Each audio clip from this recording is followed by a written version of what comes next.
गांधी भवनाजवळ ग्राममंगल संचालित learning homes मधली मुलं कुठल्याही शाळेत जात नाहीत, तर ती इथल्याच वातावरणात आनंदाने बागडतात. मातीत खेळतात, चित्र काढतात किंवा अगदी आपलाच वर्ग रंगवतात.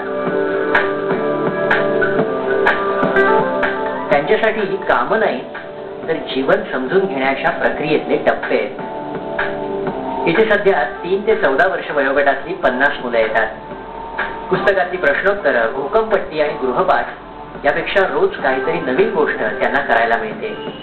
फक्त पुस्तकातल्या नाही शिकत, म्हणजे आता आम्ही इकडे बांधकाम करतो, त्याच्यानंतर शाळेतून आम्ही स्विमिंगला जातो, त्याच्यानंतर आता डान्स पण करतो.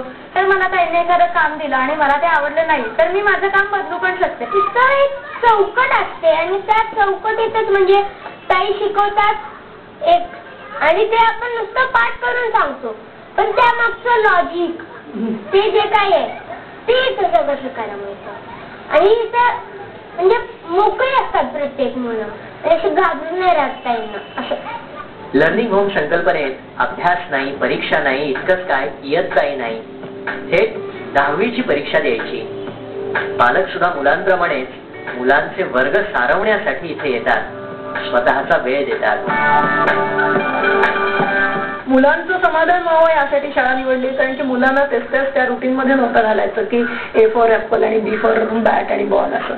आणि ह्या अशा पद्धतीतून जे बाहेर निघालेली मुलं ते definitely they know their strengths, कुठे ते चांगले आहेत, कुठे वीक आहे, काय शिकायचंय. मुल जेव्हा ठरवत असतं तेव्हा त्याला स्वतः आत्म प्रेरणा होते शिकायची, आणि तो सगळं काही आपोआपच घेत असतो. मग पाठांतराची अजिबातच गरज पडत नाही, तो समजून उमजूनच ते घेत असतो आणि त्याचा वापर जीवनात करत असतो.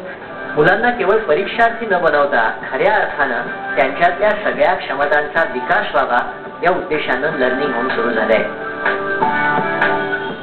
4 भिंतीतल्या बंदिस्त चौकटीमध्ये गोकमपट्टी आणि पाठांतर करण्यापेक्षा अशा खुल्या आणि मोकळ्या वातावरणात लर्निंग होमच्या माध्यमातून ज्ञानार्जन करणाऱ्या मुलांचं भवितव्य निश्चितच उज्ज्वल असेल याची खात्री आता तुम्हालाही पटली असेल. कॅमेरामन विलास पाटीलसह सुनीत भावे, साम मराठी, पुणे.